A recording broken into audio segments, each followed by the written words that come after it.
What's up, guys? This is Totally Prod Derek here, and I'm gonna bring you a Cinema 4D tutorial. And this one is gonna be very simple: the basics of Cinema 4D and how to make text and 3D objects look good. Okay, so what you're gonna want to start out with is the output settings. Now, if you want to put this in a YouTube video or as your background, I highly recommend doing the film aspect as HD TV 16.9. Makes it very good, very widescreen. And then it's all like that. Hold on. And the width, I like to make 1280 all the time. And oh crap, that was not what I wanted. If I want the width, oh shit, and then 720. Damn it. I always mess up in tutorials, but whatever. Okay, so that's what I like for my settings. Now to start it off, what you're going to want to do is you're going to go to this square right here. I don't know what it's called, but I call it a square. Now you hold that, and then you go to plane. Now this is a very simple tutorial again. You can use these orange things to increase the size, but over here I like to 9,000. That is 9 with 3 zeros. Okay. And then you have a nice big plane to put. Now, what you would like to do now is insert some text. So I go to MoGraph and then go to MoText. And then there's your little 3D text object. Most people like to do the plain text and then do extrude NURBS, but I'm just like, why do that when you can already have 3D text? So we'll just put that at 90 degrees a little bit, raise it up a bit, rotate it, and then again gonna add a little bit more oomph to it. There we go. And again, what I'm gonna call it is 6D for my friend's channel, because he's a dubstep artist and that's his dubstep name. Don't ask me. Now for the font,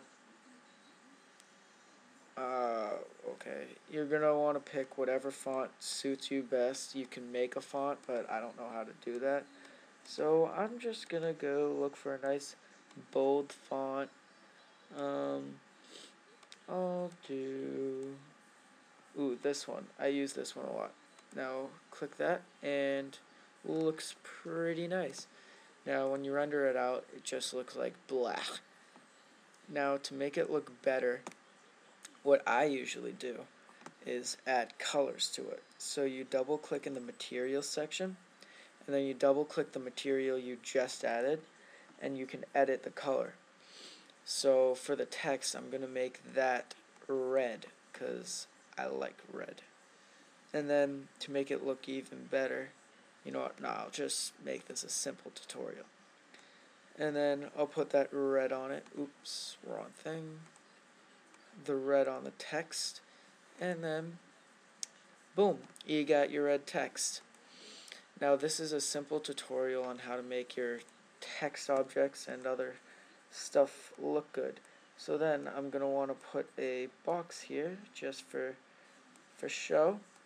Use this little knob to make it a little bit taller, a little more skinnier, because I like that. And then I'm going to put it at an angle so it looks funky, because I like funkiness. Okay. Now what you're going to want to do is create another material for that. Double click down here and then double click on the material. And then you're going to want to create a color for that. So I'll make that yellow. Yeah, why not? And then I'll drag that on there. And then there you go. A little box sticking out of the ground. Okay, so now you're going to want to make a material for the flooring. And to make it look pretty decent, what you're going to want to do is turn it to white And then the reflection, you want to check that off, make it about 20% brightness or more, because you want to see the reflection. Now I'm going to go into texture and go to Fresnel. This is the best. And I'm going to do the mix strength down to an odd number, 9 is fine, and then blurriness to about 7. And then X that out, and I'm going to put that right here on the plane. I'm going to render that out, and then you'll get a little bit of reflection. Looks pretty good. Decent, not too bad. Now, with this image, this is a really crappy image, but it's for tutorial purposes. So, now what I'm going to want to do to make the text look even better is I'm going to do Control C, copies it, Control V, pastes it over here. And then with this new MoText, you're going to go to Caps, Start Cap, Fillet Cap, End Cap, Fillet Cap, and then you can move that down a bit so it shows, so the other one shows. And then you're going to want to create a different texture for that. I really like doing black. I don't know why. Oop, that's reflection. I like doing black for that because it looks good. So I'll just put some black on that and then render it out. Looks pretty damn good. Okay, so you put that. I know I'm going fast, but you can pause throughout the video and all that stuff. And then this, just a little object over here. And then you want to add some lights to make it look better, so you click this thing right here, and then it adds a light, makes it dark obviously, but you can raise that light, move it around, change how it looks, and then render that out. And it looks a lot better. Now, if you don't like how some of it's dark, like over here and stuff, you just add another light, you move it over, move it up behind, and then it'll add another aspect to it. And there you go. Nice little background for you right there. And you see how it's still dark there? I'll just add another light. No, I'll take this light. Take this light, move it over here. Move it down a bit, and then render that out.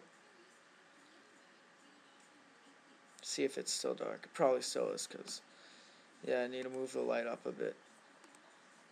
I don't know why I'm lagging so much.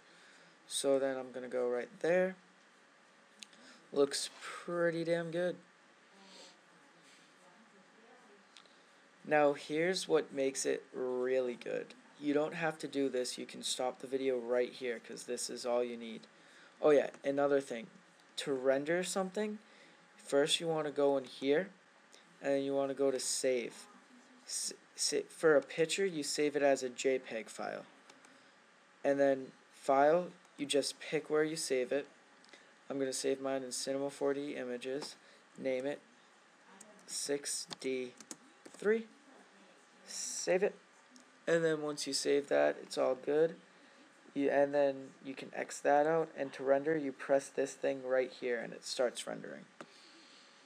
Now that's how to render. And you can stop the video here if that's all you wanted, but I'm going to add a little bit more to make it look better, so if you want to know how, just keep following along. So I'm going to go back into the render settings, and I'm going to go to Effect, and I'm going to go to Ambient Occlusion. It's going to make it look a lot better. Give it a little more of a shadow effect. Give me a second while it renders out. Now see how it looks more detailed and fine? That's what I was aiming for.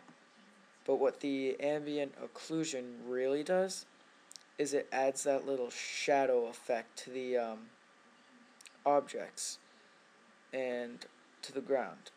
So I think the ambient occlusion makes it look a lot better. again, you don't need to do this. This is just for a basic tutorial, but yeah, that's how you do that. And then it adds a little bit of shadow, if you can see right here.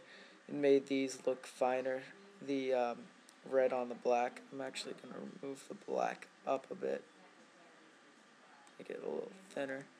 See how that looks.